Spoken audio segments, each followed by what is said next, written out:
আমি আপনাদের ভাই হিসাবে, আপনাদের সন্তান তুল্য হিসাবে দেশের প্রতিটি নির্বাচনী এলাকায় আমার দলের সর্বস্তরের প্রতিটি নেতাকর্মী সমর্থকের কাছে একান্তভাবে অনুরোধ করব, দলের সিদ্ধান্তকে আপনারা সর্বশক্তি দিয়ে বাস্তবায়ন করবেন।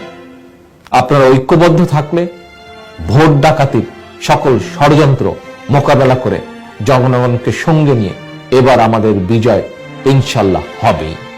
দলের উপরে, দেশনেত্রীর উপরে আস্থা রাখুন।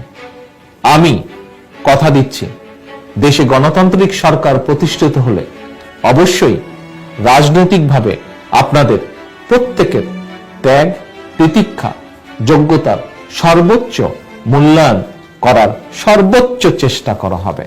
প্রিয় নেতৃবৃন্দ, আপনারা অনেকেই এই দলে কর্মী হিসাবে রাজনীতি শুরু করেছিলেন। দলকে ভালোবেসে বেগম খালেদা জিয়ার নেতৃত্বে এগিয়ে যাচ্ছেন সামনের দিকে।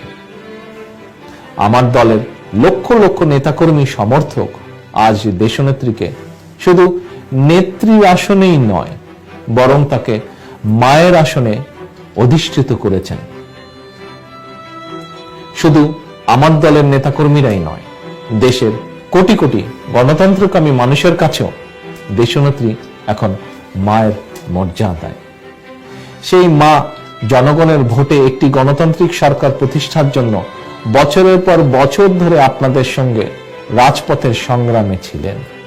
প্রিয় নেতাকর্মী ভাই ও বোনেরা, আজকে আমরা অন্তত একবারের জন্য, আরেকটি বারের জন্য কি পারি না বর্তমান পরিস্থিতির বিবেচনায় নিজেদের সকল প্রকার রাজনৈতিক চাওয়া পাওয়া ভুলে গণতন্ত্রের মুক্তির জন্য সর্বোচ্চ ত্যাগ স্বীকার করতে?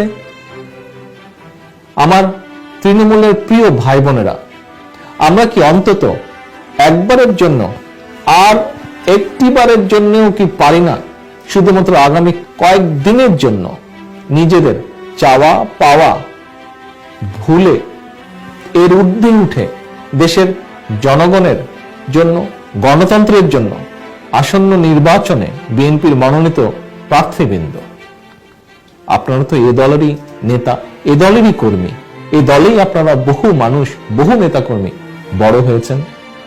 সারা দেশে আমার দলের সর্বস্তরের হাজার হাজার নেতা, লক্ষ লক্ষ কর্মী, কোটি কোটি ধানের শীষের ভোটার, আপনারাই একমাত্র আপনাদের ঐক্য এবং সুদৃঢ় প্রত্যয় পারে, আপনাদের ঐক্য এবং দৃঢ় প্রত্যয় পারে ভোট কেন্দ্রগুলোতে ভোট ডাকাতি রোধ করতে। আপনাদের ঐক্য এবং দৃঢ় প্রত্যয় পারে প্রতিটি ব্যালট বক্সকে নিরাপদ রাখতে।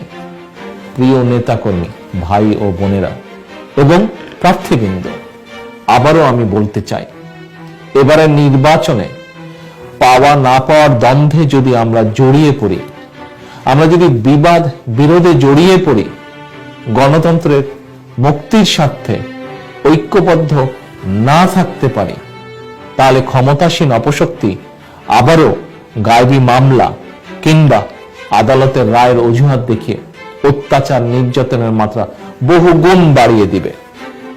যারা সকল অন্যায় অত্যাচার মোকাবেলা করে নিজেদের প্রস্তুত করে গড়ে তুলেছিলেন, আপনারা সহ সকল নেতাকর্মীকে আরো বেশি নির্মম নিষ্ঠুরতার মধ্যে ফেলে দিবেন।